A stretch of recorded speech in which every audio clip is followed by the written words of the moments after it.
Now, when you see people and look at the films in China and South Korea, whatever, everybody's wearing a mask. Right now in the United States, people should not be walking around with masks.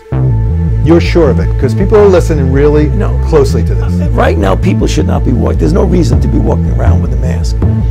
Thinking is an offensive act, which is why tyrants hate it, right? Because one of the rules in tyranny is don't think. Why? Because I already know all the answers. And you're supposed to accept my answers as the tyrant. And so there's no need for your thinking. And you might be saying, well, my life isn't going as well as it could.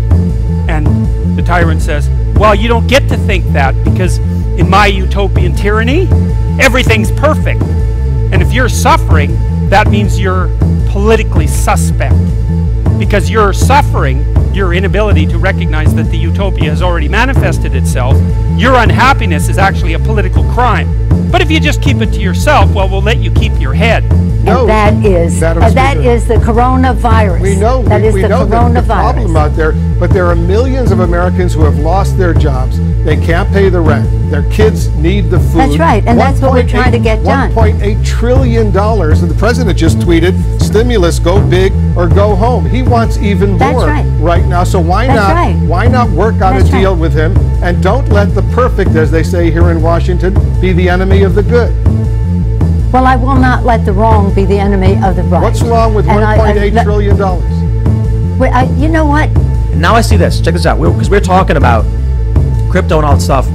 You know that 35% of all U.S. dollars that have ever been printed were printed in the last 10 months. Yep, I shared that when it first came on the show. You got to show the graphic if you can find the graphic. From the stlouisfed.org. Yep. I want you to imagine for a moment that you are an employer and you've got some problems with your employees. When you hired these employees, they promised they would do exactly what you asked of them. But once they got the job, they became a nightmare. They stopped listening to you and started using the job to line their own pockets. They took the company credit card and racked up more debt than you could afford to pay back. They became so obsessed with keeping their jobs that they forgot to do their jobs. And after all that failure, all that disappointment, and all that incompetence, your employees came to you and said, we deserve a raise. So what'd you cut? Everything. I started with my own salary. I froze all salaries across the government. People must have screamed. You let 17,000 workers go. If you can't pay their salaries, what are you going to do? People called him a fascist, and worse, they said he should raise taxes instead of cutting government. We've heard that before.